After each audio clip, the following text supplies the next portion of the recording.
Student, welcome to our channel Rohit star study. तो आज हम बात करेंगे आपके लिए कक्षा 10 विज्ञान का, जो कक्षा 10 जीव विज्ञान का है उसको एक वीडियो में समाप्त करने वाले हैं। देखिए यहाँ पर हम अति लघुत्तरीय प्रश्न के बारे में बात करेंगे और आपके दीर्घोत्तरीय प्रश्न और बहुविकल्पी प्रश्नों के बारे में चर्चा करने वाले इस वीडियो के जरिए, और बताने वाले हैं कि कैसे आप विज्ञान में 70 में 70 अंक पक्का करेंगे। देखिए आपको ये तरीका बहुत ही अच्छा लगेगा, क्योंकि मैं इसमें क्या कर रहा हूँ, सारे के सारे इंपॉर्टेंट क्वेश्चन आपको करवा दूंगा ताकि आपको किसी भी प्रकार की कोई दिक्कत नहीं होगी।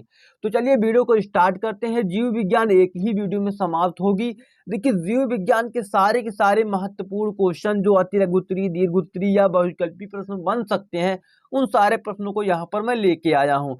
चलिए हम प्रश्न नंबर पहला देख लेते हैं। प्रश्न नंबर पहला है क्या, देखिए विकासी दृष्टिकोण से हमारी किसकी अधिक समानता है, किसके साथ हमारी अधिक समानता है, किसकी दृष्टि से, विकासी दृष्टिकोण से, विकासी दृष्टिकोण से किससे हमारी अधिक समानता है। ये आपका प्रश्न है बायोलॉजी का, जीव विज्ञान का।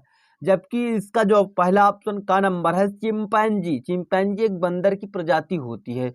खा नंबर है जीवाणु और गा नंबर आपका है चीन के विद्यार्थी, घा नंबर आपका मकड़ी। तो यहाँ पर आपके दो पुस्तकों के अलग अलग मतभेद हैं। एक पुस्तक है जो विद्या प्रकाशन की है, वो बता रही कि चिंपैंजी बंदर से हमारी क्या है, दृष्टिकोण विकासी मिल रही है। और क्या एक चीन से बता रहा है, जिसको आप राजीव प्रकाशन भी कह सकते हैं, उसमें मतलब चीन के विद्यार्थी बता रहा है। तो इन दोनों में अंतर जो है, तो सही इसमें जो सही जवाब ये है कि चीन के विद्यार्थी से हमारी क्या है, दृष्टिकोण से समानता अधिक है। ठीक, ये आपको निशान मारना है क्या, चीन से। गा नंबर ऑप्शन आपका चीन सही होगा। ठीक, तो विद्या का ये क्वेश्चन थोड़ा सा डाउट में क्लियर था, इसको मैंने पहले पूरा एनालिसिस किया तब जाके यहाँ पे क्वेश्चन इसका क्रिएट किया। चलिए अब देख लेते हैं क्वेश्चन नंबर दूसरे। क्वेश्चन नंबर दूसरा ये है कि पादप में जाइलम का कार्य क्या होता है। पादप में जाइलम का कार्य, ये आपका अति लघुत्तरीय प्रश्न बन चुका है 2023 के बोर्ड एग्जाम में। 2023 के बोर्ड एग्जाम में अति लघुत्तरीय पूछा गया था, बोला था कि पादपों में जाइलम का कार्य लिखिए। तो पादप में जाइलम क्या करते हैं ये आपको लिखना होता था। तो यहाँ पे आप बहुविकल्पी में बना के दे दिए तो कोई दिक्कत वाली बात है नहीं, क्योंकि अगर यही दीर्घ लघुत्तरीय में होता तो ये 2 अंक का होता, बहुविकल्पी में 1 अंक का है। तो पादपों में जो ऑप्शन नंबर का है, उत्सर्जी वर्ज्य पदार्थों का संवहन करना, भोजन का संवहन करना, जल का संवहन करना, या इनमें से कोई नहीं। देखिए जाइलम के जो शुरू का वर्ड है उससे आप समझ सकते हैं जाइलम का मतलब होता है जल। तो जल का संवहन करता है क्या, जाइलम। तो ऑप्शन नंबर आपका गा सही जवाब हो जाएगा। और एक बात को और ध्यान रखना है कि यदि फ्लोएम कह दे, क्या कह दे, फ्लोएम कह दे, फ्लोएम कह दे तो आपको समझ जाना है कि फ्लोएम आपका भोजन का संवहन करेगा। जाइलम से मतलब जल और फ्लोएम मतलब भोजन, और इसके अलावा कोई भी पादपों में संवहन करने वाले नहीं होते। ठीक, जाइलम फ्लोएम, बस इतना ही अंतर होता है। तो ये आपका 2023 में अति लघुत्तरीय प्रश्न बना था, किसी न किसी सेट में आया था, तो आपको देख लेना है जाके। देखिए मैं बता रहा हूँ ताकि आपको इससे भी अलग एक अनुभव मिल सके। अब प्रश्न नंबर तीसरे की बात कर लेते हैं। प्रश्न नंबर तीसरा क्या है कि मनुष्य में वृक्क एक तंत्र का भाग है जो संबंधित है, मतलब जो संबंधित है। मनुष्य में जो वृक्क होता है वो किससे संबंधित होता है, तंत्र जो भाग होता है, पोषण से होता है, उत्सर्जन से होता है, या श्वसन से होता है, या आपका परिवहन से होता है। तो ऑप्शन नंबर आपका खा सही जवाब हो जाएगा, ये उत्सर्जन से संबंधित होता है। ठीक, तो ये आपके ऑप्शन नंबर खा बिल्कुल सही जवाब हो जाएगा। यदि आपको वहां पर अगर बोर्ड एग्जाम में इसको तो OMR शीट में भरना होता है, तो आपको खा नंबर यहाँ पे दूसरे नंबर ये A B से देगा तो आपको B नंबर वाले को इस प्रकार ब्लू कर देना है। ब्लू या ब्लैक पेन का ही यूज करना है, क्योंकि वहां पे दिया रहता है कि blue black ball point pen से का यूज करना है, ऐसे कोई भी पेन का यूज नहीं कर देना है, ये पेन नहीं चलेगा। ठीक, तो आपको ऐसे करना होगा। तो चलिए अब देख लेते क्वेश्चन नंबर चौथे को। तो देख लेते हैं प्रश्न नंबर चौथा, निम्नलिखित में से, निम्नलिखित का मतलब ये है जो नीचे लिखा हुआ है। ठीक, उपरयुक्त का मतलब होता है जो ऊपर लिखा हुआ है, ये बात आप जान लेना कि निम्नलिखित में से कौन सा एक मानव मादा जनन तंत्र का भाग नहीं है। देखिए आपको ये भी ध्यान रखना है कि है पूछा जा रहा है कि नहीं है पूछा जा रहा है। तो यहाँ पर आपका पूछा जा रहा नहीं है। यहाँ पे लिखा सबसे पहला ऑप्शन का नंबर अंडाशय, एक खा नंबर आपका डिंब वाहिनी या गर्भाशय या शुक्रवाहिका। तो आपका इसमें सही जवाब जो हो जाएगा, देखिए ये चीज तो होता है, डिंब वाहिनी होता है, गर्भाशय होता है, पर शुक्रवाहिका नहीं होती, ये मनुष्य में होती है, मादा नहीं नर जनन तंत्र में ये भाग होता है। तो चलिए अब देख लेते हैं क्वेश्चन नंबर 5वें को। क्वेश्चन नंबर क्या 5वां क्या है, समजात अंगों के उदाहरण हैं। इसको 2023 में बोर्ड एग्जाम ने अति लघुत्तरी प्रश्न को बनाया है, बोला है कि समजात अंगों के उदाहरण दीजिए। तो आपको यही जो उदाहरण मैं बताऊंगा उन्हीं उदाहरणों को आपको दे देना था तो आपका हो जाए। समजात अंग का मतलब ये होता है उन अंगों के कार्य भले ही अलग अलग हों पर लेकिन उनकी जो संरचना होती है वो एक जैसे हो। जैसे हाथी का मतलब हमारा हाथ हो गया और कुत्ते का आगे वाले जो पैर होते हैं अग्रपाद वो दोनों आपस में समान होते हैं।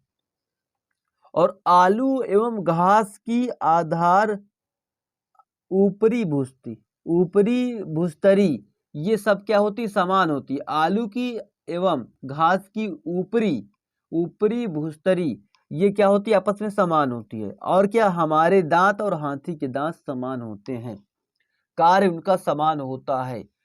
उपयुक्त में सभी, तो यहाँ पे जो उपरयुक्त में सभी का मतलब होता है जो ऊपर तीनों ऑप्शन दिए गए ये सभी ऑप्शन सही हैं, तो ऑप्शन नंबर आपका डी सही जवाब हो जाएगा। जबकि सही सब थे तो आपको उदाहरण देने के लिए क्या करना होगा, ऐसे ही तो लिखना होगा हमारा हाथ तथा कुत्ते का अग्रपाद और आलू एवं घास की ऊपरी भूस्तरी और आपका क्या हमारे दांत तथा हाथी के दांत। ये हो गया आपका बिल्कुल क्लियरली।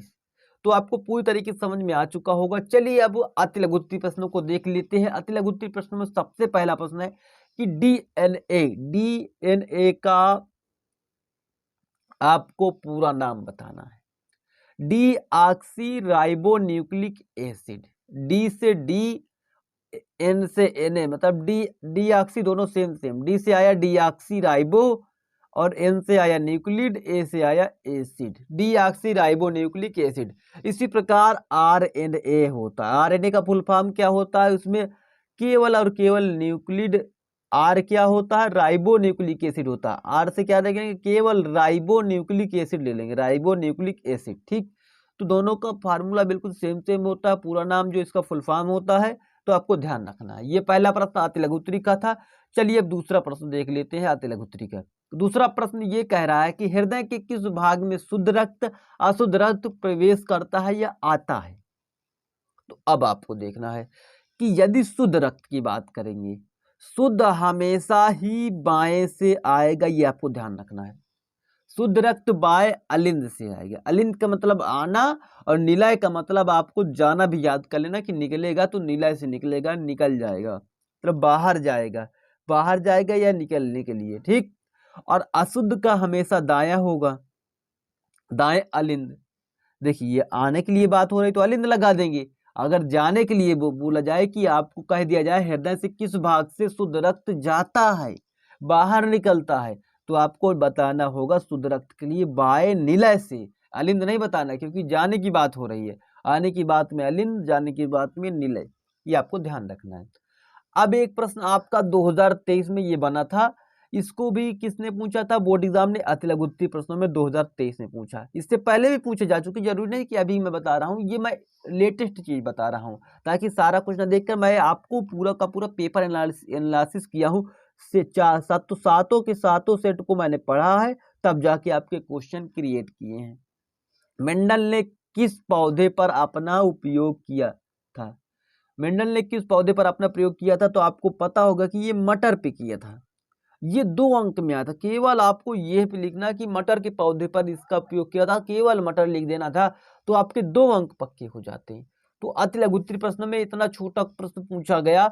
अब देखते हैं हमारे अगले प्रश्न जो कि प्रश्न नंबर 4 होगा। तो चलिए लघुत्तरी प्रश्नों को देख लेते। प्रश्न नंबर पहला क्या है लघुत्तरी प्रश्नों में कि समजात तथा समरूप अंगों में उदाहरण देकर समझाइए।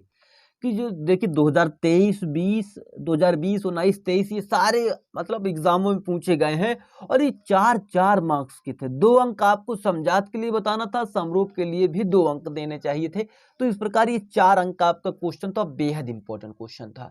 आप समझेंगे समझात अंग सबसे पहले। होमोलोगस ऑर्गन्स मतलब होमोलोगस एंड ऑर्गन्स जो होते हैं वो समजात अंग होते हैं। समजात अंग का इंग्लिश में क्या कहते हैं ये आपको जान लेना है कि होमोलोगस, होमो का मतलब होता है सम, अब लोगस मतलब जात में होगा, और ऑर्गन्स का मतलब होता अंग। अंग का मतलब ये नहीं है बॉडी पार्ट हो जाएगा, ऑर्गन्स का मतलब जो उसमें मिलावटी है, मतलब उसमें जो दोनों में सेम समानता है, ऑर्गन्स है, वो आपको बताना है ऑर्गन्स, ठीक। समजात अंग, तो आपको इसकी परिभाषा ये लिखनी है कि वे अंग जो संरचना में और उद्भव में तो समान होते हैं, उनकी देखने में एक जैसे लगते हैं, लेकिन परस्पर उनके कार्य भिन्न भिन्न होते हैं, समजात अंग कहलाते हैं। कहने का अर्थ ये देखिए कि कुत्ते का आपने देखा अग्रपाद, और आपने मनुष्य का देखा क्या अग्रपाद कुत्ते का, और मनुष्य के देखे आपने हमारे जो हाथ होते हैं उनको देखा है आपने, तो दोनों के कार्य तो अलग अलग हैं। एक तो ऐसे करके चलता है और एक कैसे करके चलता है, खड़े होकर चलता है, एक ऐसे झुक के चलता है, ठीक, कुत्ते, और जबकि हम जो होते हैं वो खड़े होकर चलते हैं, 2 पैरों से खड़े होकर। तो इसका मतलब ये हो गया कि इनके कार्य अलग अलग है, पर इनकी बनावटी जो संरचना है या उद्भव है दोनों समान है।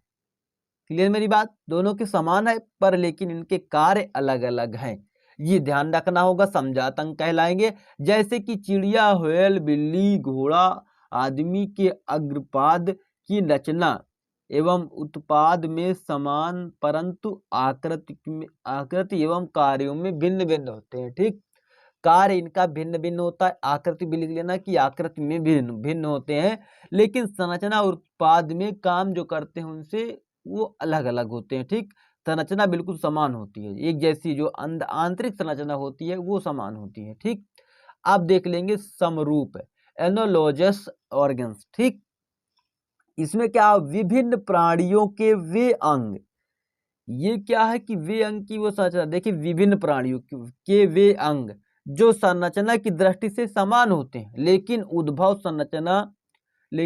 संरचना भिन्न होती है, ऐसे अंगों को क्या कहते हैं, समरूप अंग कहलाते हैं।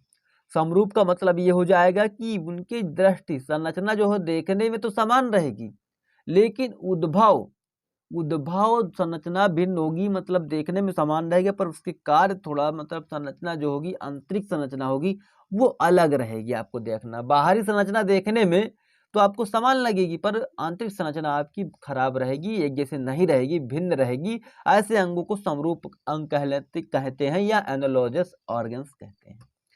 अब ये उदाहरण क्या देंगे इसके लिए इसके लिए उदाहरण ये है कि चमगादड़, काकरोच तथा चिड़िया के पंख कि कार्य की दृष्टि से तो समान होते हैं, देखिए कार्य दृष्टि से समान होते हैं, संरचना दृष्टि से समान होते हैं, लेकिन उद्भव की दृष्टि से भिन्न भिन्न होते हैं। आपको देख लेना कि जो उसकी आंतरिक बनावट होगी वो भिन्न होगी, उसके कार्य तो समान हो गए, उसके पंख के दृष्टि से देखने की संरचना हो गई वो भी समान हो गई, पर उनके अलग अलग क्या हो जाएंगे, उनके उद्भव की दृष्टि से भिन्न भिन्न होंगे।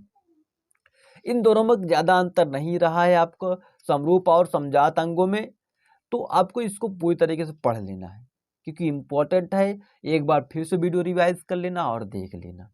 अब चलिए प्रश्न नंबर दूसरे को देख लेते हैं लघुत्तरीय प्रश्न के लिए।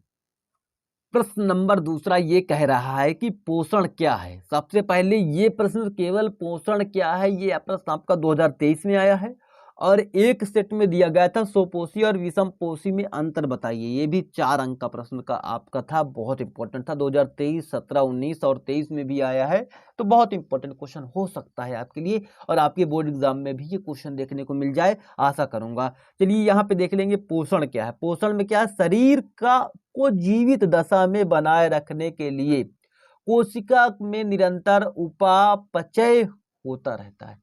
शरीर को हमारे अगर निरंतर जीवित बनाने के लिए, जीवित दशा में रखने के लिए, जिंदा रखने के लिए, अपने आप को जिंदा रखने के लिए हमारे जो कोशिकाओं में निरंतर मतलब लगातार उपापचय होता ही रहता है, ठीक। ये ध्यान रखना कि ये होता रहेगा, अगर ये बंद तो हम भी बंद। क्लियर। तो यहाँ पे उपापचय के लिए भोजन एवं कच्चा माल जीवधारी वातावरण से लेते हैं, इसे पोषण कहते हैं। भोजन या कच्चा माल, जीवधारी क्या करते हैं, हम लोग जैसे होते हैं ना, भोजन और कच्चा माल वातावरण से लेते हैं, पर्यावरण से लेते हैं, अपने आसपास के पड़ोस से लेते हैं। कोई भी चीज है, अरे पड़ोसी से नहीं लेना ना, क्योंकि चीनी लेने बार बार जाते हो ना, तो किसी दिन डंडा उठा के बाहर भगा देगी तुझको। ठीक। तो अब आपको ध्यान देना है ये कि उपापचय के लिए आपको क्या करना, भोजन लेना है और कच्चा माल, पर आपको वातावरण से लेना है, किसी घर से नहीं जाके लेना। ठीक। तो इसे क्या कहते हैं, इसे पोषण कहते हैं। वातावरण का मतलब ये खेत से आपने लिया, आप तो कोई मतलब जानवरों की तरह हल कर रहा, तो कुछ जानवर भी खिला रहा है, खा रहे हैं। तो आपको ये ध्यान देना है कि आपको शुद्ध शाकाहारी भोजन करना है यार, हमारे क्या करना है उससे हमसे। तो चलिए अब देख लेते हैं इसका पोषण कहते हैं। अब पोषण दो प्रकार के होते हैं, स्वयं पोषी या स्वपोषी पोषण और विषम पोषी पोषण में अंतर। जब भी आपको कभी अंतर लिखने के लिए कहा जाएगा तो अंतर में आपको ऐसे ही लिखना होगा कि ऐसे लाइन खींच लेनी दोनों पक्षों से और एक तरफ लिख देना स्वयं पोषी। ऑटोट्रॉफिक न्यूट्रिशन, न्यूट्रिशन का मतलब होता है ये कि न्यूट्रिशन का मतलब होता है पोषण, और विषम पोषी पोषण का मतलब होता है, आपको ध्यान रख लेना। तो स्वयं पोषी का मतलब आप समझ रहे हो कि जो स्वयं से खाना बनाएंगे। विषम पोषी का मतलब जो दूसरे पर निर्भर करेंगे, जैसे हम लोग हैं, दूसरे पर निर्भर करते हैं कि खेत अगर देगा कुछ तो खा लेंगे, नहीं तो नहीं खाएंगे। तो ये होता है। तो अब यह पोषण हरे पौधों में पाया जाता है। स्वयं पोषी पोषण क्या होता है, हरे पौधे, जैसे वो क्लोरोफिल प्राप्त कर लेते हैं अपने आप से प्रकाश संश्लेषण कर लेते हैं, इसलिए भोजन का मिल जाता है। ठीक। तो ये हरे भरे पौधों में पाया जाता है, जो कि भोजन का निर्माण के लिए अकार्बनिक पदार्थों का उपयोग करते हैं। देखिए कार्बनिक एक पदार्थ होता है, एक अकार्बनिक। यदि आप क्लास 10th में, तो आपको कार्बनिक रसायन पढ़ने को मिला जरूर होगा।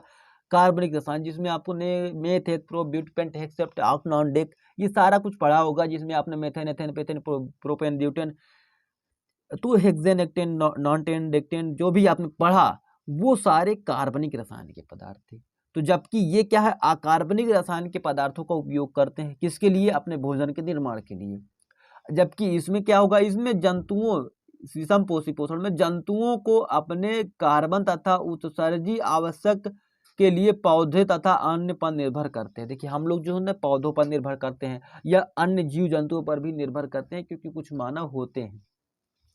अब देख लीजिए, अब यहाँ पे प्रश्न नंबर दूसरा क्या, इस पोषण में कार्बन डाइऑक्साइड, जल, क्लोरोफिल तथा सूर्य के प्रकाश के द्वारा कार्बनिक पदार्थ कार्बोहाइड्रेट का निर्माण होता है। इस प्रक्रिया को प्रकाश संश्लेषण कहते हैं। देखिए आपको एक प्रश्न और मिल गया कि यदि प्रकाश संश्लेषण की आपकी कभी भी पूछा जाए कि उसकी परिभाषा बताइए, तो आपको ये करना है कि इस पोषण में आपको लिखना है कि पोषण में कार्बन, मतलब इस पोषण में क्या मिलाना होता था, कार्बन डाइऑक्साइड, जल तथा क्लोरोफिल तथा सूर्य की प्रकाश की उपस्थिति में आपको सूर्य के प्रकाश के द्वारा कार्बनिक पदार्थ कार्बोहाइड्रेट का निर्माण होता है।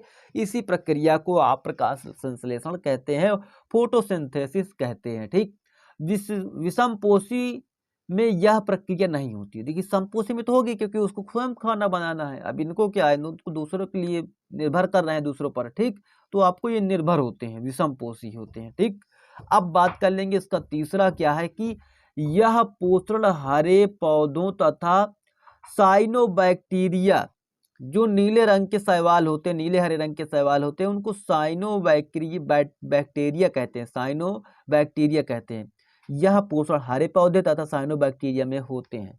यह पोषण प्रायः सभी जंतुओं, मानव, परजीवी, कवक आदि में होते हैं। कवक होते हैं जैसे जंतु होते हैं, इन सभी में ये पोषण पाया जाता है, जिसे आप विषम पोषी पोषण कहते हैं। अब स्वपोषी और विषम पोषी में आपको पूरा का पूरा अंतर समझ में आ चुका होगा। तो चलिए हम मिलते हैं नेक्स्ट वीडियो में। नेक्स्ट वीडियो में हम इसी प्रकार की कुछ नए नए क्वेश्चनों के बारे में चर्चा करेंगे, जो कि आपके लिए बेहद इंपॉर्टेंट होते हैं, क्योंकि हमारा उद्देश्य ये है कि आपको सारे प्रश्न बताए जाएं, अति लघु उत्तरी और दीर्घ उत्तरी और आपके बहुविकल्पी सारे के सारे प्रश्न की चर्चा आपके हो, ताकि आप सारे प्रश्न से अवगत हो जाएं अभी से, और अपने बोर्ड एग्जाम में सुनिश्चित करें अपने 20 से प्लस मार्क्स जो कि वैकल्पिक में, और 50 से 45 मार्क्स कम से कम तो आप उसमें अपने लिखित एग्जाम में प्राप्त करें, ताकि आपके पूरे के 65 अंक आपके प्राप्त हो जाएं और आप टॉप कर जाएं अपनी क्लास में। चलिए मिलता है नेक्स्ट वीडियो में, तब तक के लिए जय हिंद जय भारत।